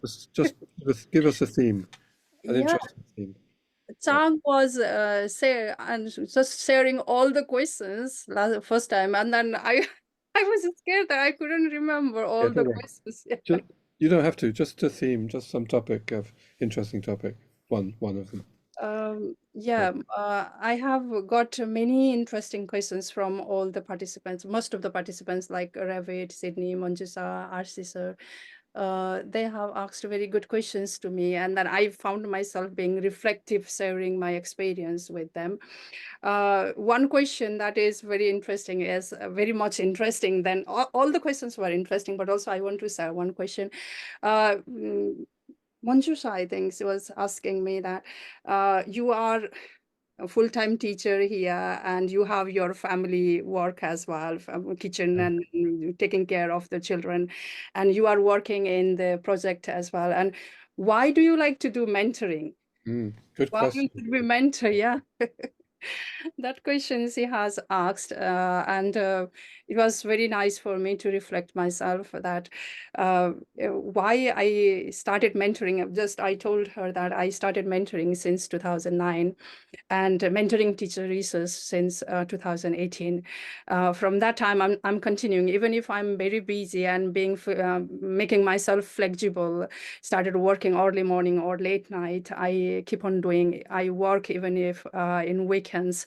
So why I'm doing is when I share my things to other person, my challenges, my problems, whatever it is happening within me, if I share to others, then even if the person cannot answer my question, but I start finding my answers myself. It happens to me. Different ideas come when I start sharing. So maybe the mentees also, the teachers also it may happen to them as well. If they come to me and then they start saying their problems to me, okay, these are the problems I have. And then when I will ask some elicitation questions or probing questions, then they have to think and then they have to answer. When they start thinking deeply, then they can find the solutions themselves. Somehow, half of the solutions they will find themselves. So for that, I find that mentoring is very interesting for me. Even if I cannot do very big support, but I can make them reflect and then find their solutions themselves many times. So I said same thing with thank you. Thanks, Genu. It's a very interesting question, isn't it? Because why are we all here? Why are we interested? Why are we giving up our Saturday to discuss mentoring? It's a very interesting question, and because we're not. I mean, sometimes you can get paid for mentoring others. Sometimes, usually not very much. Just like teaching generally, but there was a lot of voluntary work going on, and. Last time we had a MentorNet meeting, because we have a monthly meeting of MentorNet. Let me just remind you about MentorNet. So you advertise MentorNet because it started as a support group, and it's still a support group, basically, of anyone who wants to come for free and join and learn, just like today, just like we are learning from each other and supporting one another. And the last meeting was recently, I think it was last Saturday, and the topic was mentor motivation. Motivation, how do we motivate ourselves as mentors, or what motivation do we have? And it's a very interesting, good topic, right? Because anyway, let's move on. Thank you, Ganu. So let's move on to Vinayadhara. To raise one issue or topic you were discussing. So my first question is regarding how the Padlet is used for the mentoring and helping the teacher researchers in the mentoring process. So I explained to her that it is a collaborative wall so that everybody can visit and they can comment and they can share. So suppose there is an exploratory stage, the teacher researchers will share their exploration questions. So other teacher researchers and mentor will visit the same wall and they started commenting on each other. So it's a kind of brainstorm activity. It's like an offline classroom board where everybody can visit, write, paste, and comment on that. So Padlet also works similarly. Yeah. This work helps the teacher researchers to brainstorm their questions so that they narrow down their explorative, their action research question. And the second question is from the Manjusha about the how to motivate the teachers and how to sustain their interest throughout the projects. So for that, we have already worked together and inviting the guests from the nationally and from other states also. When we collaborated with the Maharashtra teacher researchers and they shared their presentations with the Telangana people and Telangana people shared with that other state. So this motivated the teacher researchers to be in the project for the next 1 month like that. So after 1 month, we invited one more international guest about this topic. So they joined again. So this is how the project continued to sustain their interest throughout the project. And another question is regarding why do some teachers are not showing interest in this continuous professional development process? That is, even though they know about the importance of the action research, but they are not in the project. Why? The reason most of the time we could thought that there is no proper recognition for the teacher who working for all these things instead of going for the regular classroom teaching. So this is related to our context, not for all other countries, but in Indian context, so teachers are not recognized for participating in the professionally active activities. So that's why teachers are not showing interest. Why should I do this apart from my regular classroom teaching? So we have to change that mindset so that the teacher should encouraged and promoted so that he will be in the professionally active country. Yeah, These thanks are so the- much. Thank you, Vinod. So yeah, the use of Padlet, it's really useful, sharing some space for collaboration, and all of the tools you've been using are so useful, I think, for other people with a kind of having a scheme, but even just with 2 or 3 teachers that you're mentoring, it's important, isn't it, to keep good sort of records, good documentation of what's happening, and a kind of shared space, that you're emphasizing for motivation. Having, and Koi was talking about this earlier, having a group who supports one another seems to be quite useful, and also having a kind of something to work towards seems to be important. And I just want to share with you again the fact that all of the mentors here brought teachers to, and were working towards this conference that happened in March, called Teachers Research, and they were able to encourage their teachers to present at this conference. And I think that we've heard that for many teachers, for many mentors, that's quite a motivating thing, to work towards some kind of sharing event, even if it's a local event. Right, so what about Ella and Vanita? What did you just share a topic that came up for you? The question was what happened in the breakout group, right? Well, we topic. had good time. We met some other mentors, even mentees, and fellow teachers from different parts of the world. We had a very interesting discussion.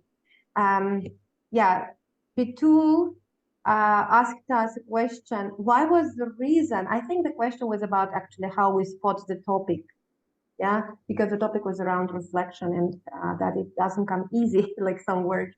And it was an interesting question because it seems like, oh, I know the answer, but I had to think about to answer the question. And I think we all agreed that reflection is a kind of plant that does not grow quickly, and only after you take a good care of it. That was a very interesting question.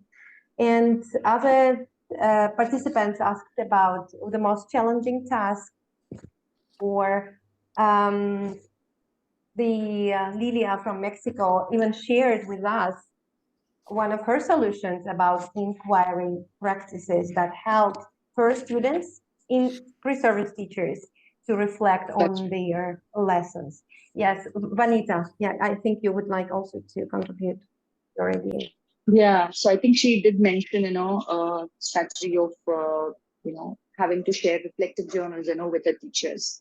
And that's why I resonated, with her experience too, that yes, reflective journals did help, our teachers as well, to basically realize, their own strengths and areas of development, and why certain practices, they had to follow in their class, and especially why they did not work, because our teachers, they also got the opportunity to do a hands-on practice, in their own classrooms before coming back to us. And yes, there was also a question on what were some of the difficult moments, that we had faced during our journey. So I think it was mainly, about how to develop reflective, teachers, because they were able to think at a more surface level, but for a deeper level, we had to make them aware, about that by working collaboratively. And we did discuss, some of the strategies, from our own experience. Yeah. Anything else, Ella? I think we covered it well. I was lurking as MentorNet, and I thought that you were having a really interesting, deep conversation there in your room. So that was fantastic. Now, thank you for sharing that. Anna, how about any particularly interesting topic that came up?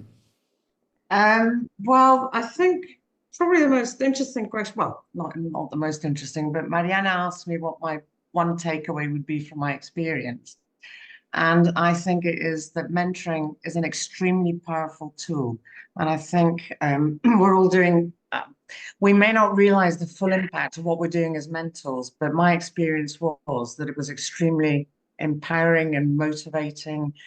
And I hope that my mentees had half as good an experience as I did. And I also thought it was interesting, Diana's question was interesting about why she mentors, because Mariana asked me that when we had our meetings. And the reason I mentor is that I find classroom life absolutely fascinating. I find it really interesting. There's always so many things going on. I'm always happy to talk about it. And now that I've actually stepped out of the classroom, mentoring is even more important for me because I get a peep into somebody else's classroom, which I really enjoy. It's the same with me, Anna. Like I'm not, Yeah. I haven't been teaching English really for quite a long time. Well, Like, 2 or 3 years in my case, yeah. it just is so interesting to Yeah. know directly what is happening in teachers' classrooms. Mm. I think for anyone involved in teacher education, if you are, then it's really a good way to keep in touch with the concerns of teachers, real teachers. And but it's also the kind of giving aspect, isn't it? You're learning yourself actually, but you're also feeling good about doing something positive, I think, for other people. But that learning aspect is important. We're learning. Yeah. Anyway, you were mentored. You were being mentored by. Yes, we mustn't underestimate the power of that. I'm not sure if we're aware of just how powerful a tool it can be. To be mentored. I didn't realize that until I experienced it this year. But I was very lucky. I had someone who was extremely good. So. Yeah. So like last time we had MentorNet meeting, we were talking about motivation and motivating ourselves, and that was one thing that came up.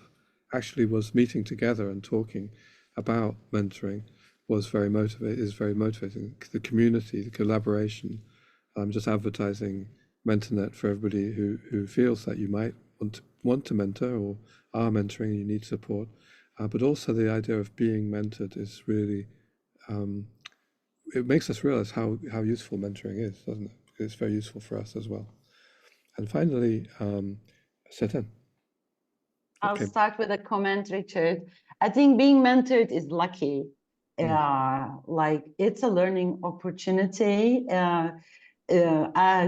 I'm coming from that kind of a school, starting mentoring teacher research in 2014. Kenan Dikilitaş mentored me while I was mentoring other teachers. Then you mentored me. Then I got feedback from other mentors, working in collaboration. So I think every mentoring experience is a learning opportunity for us mentors. I mean, it's amazing. And it's really taking us in it. Like we cannot do it, we are interested. It's in my case is that in my breakout room, Chang, Eric, Suha asked me really interesting questions. There were others, but they kept listening. They were interested in how try to narrow the gap between practice and theory. And as this experience was with the PhD students, they tried to understand how I implemented reflective practice in a PhD course, what kind of tasks I involved, and how I kept an open communication, how I started it and how I sustained it. We had nice conversation. Eric also wanted to learn more about how I can integrate my practices in different levels. Well, mentoring is teaching like business for me. It's like facilitating. So I think it's applicable all kinds of for all kinds of teaching. Rapport is the first one, and building trust is really very important. Not generalizing, asking, listening actively, empathizing with the learners. When they feel respected, it doesn't matter about the level of the students. They start to express themselves. Otherwise, if you judge them or judgmental them somehow, they lose their interest and motivation from my own experience.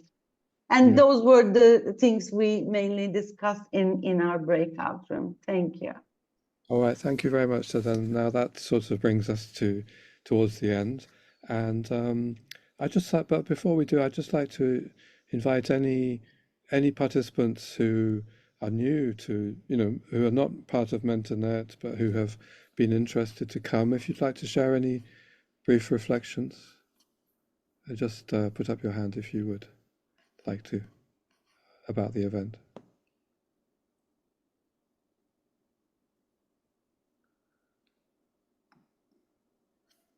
Don't be shy. Betul, I'm looking at you because you. Oh, Salome, go ahead, and then Betul, if you'd like to. Yeah, Salome, go ahead. Go ahead, Salome. Okay. Let's come back to Salome, maybe. Purna, you've got your hand up. You need to unmute, though. Yes, thank you for giving me the floor. And I'm from Bangladesh, and I was working as a mentee.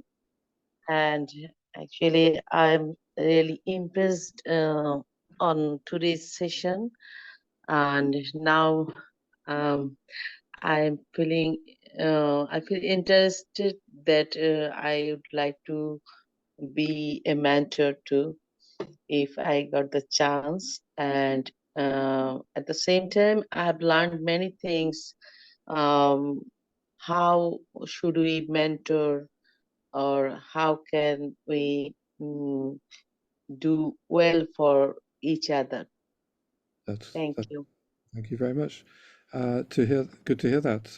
You became a little bit inspired, maybe, to think about being a mentor. That happens quite often, actually. That people who've been mentored to do teacher research, they feel, oh, I'd like to share this, and if they, with others. So I've got just a slide I'll briefly show. Then I'll come to those of you, Salome and others. Just if you want to take a step forward into maybe mentoring, to consider joining the group MentorNet. It's open to everybody who's kind of really starting to think seriously about mentoring teacher research. We share experiences. The other thing is we have a Facebook group, which is more, it gives you general announcements about things, really. The other thing, though, is in January, look out, if you join the Facebook group, if you are on Facebook, look out for the EVO, in January and February every year. And it will be advertised around about October, November. It's free. We volunteer to orient people who would like to become mentors, and we do that every year. So Salome, do you want to share anything?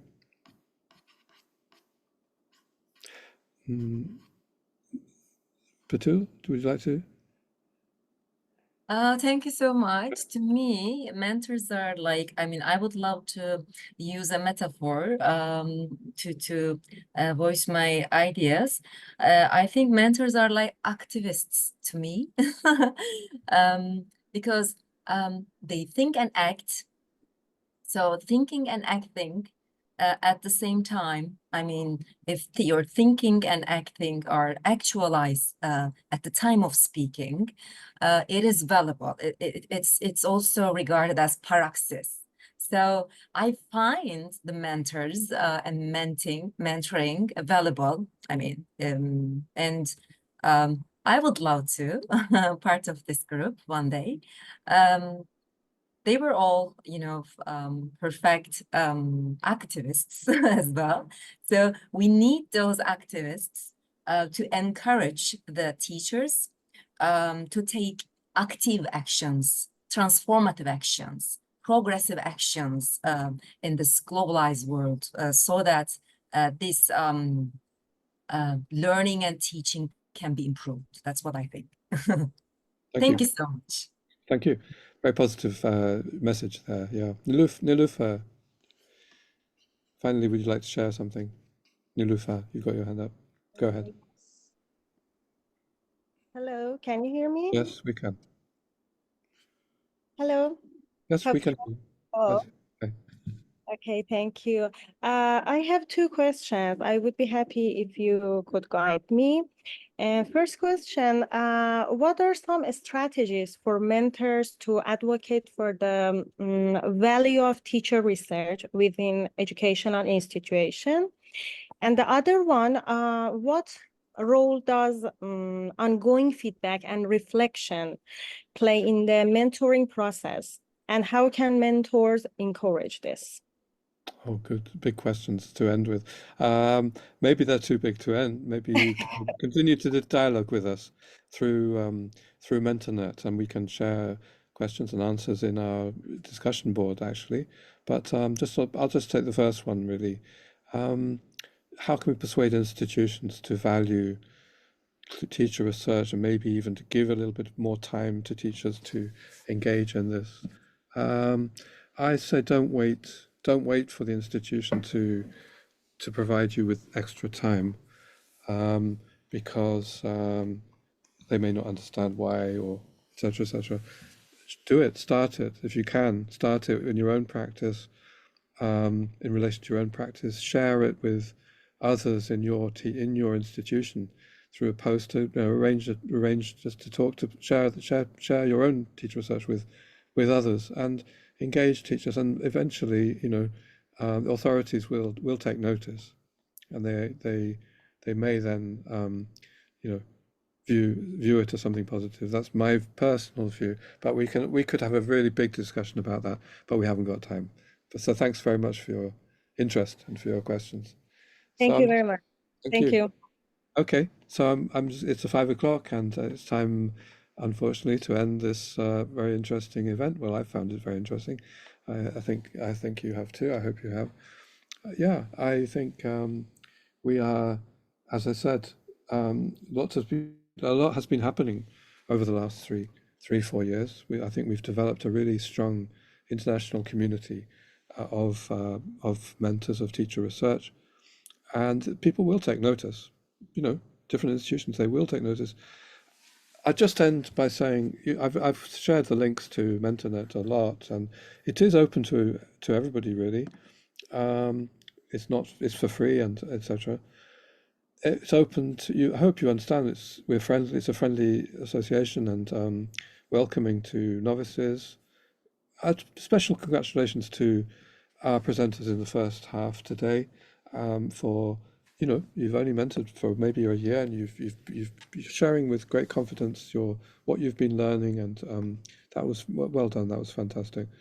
I would just say explore the website, the MentorNet website, even if you're not going to join it.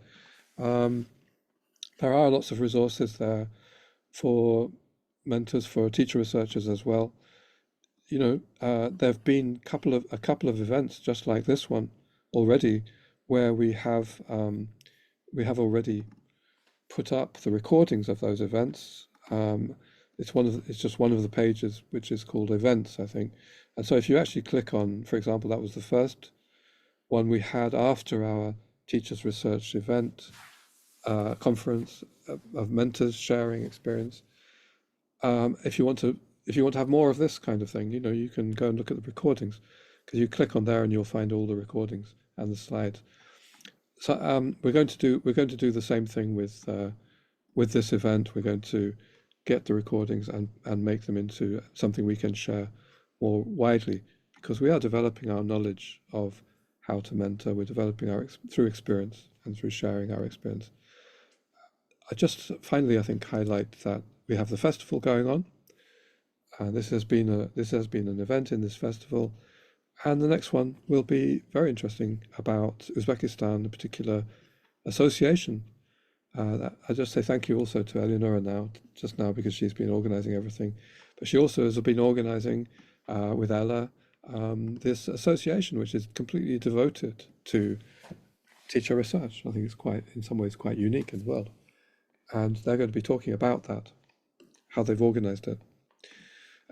Just like today, Vinayadar was sharing a little bit about how he organized the Telangana ELTA event. We might invite Vinayadar to do something in this festival as well, because we're going to be mapping and focusing on how mentoring can be done in different contexts, projects, pre-service education. Later on, we'll be having more events.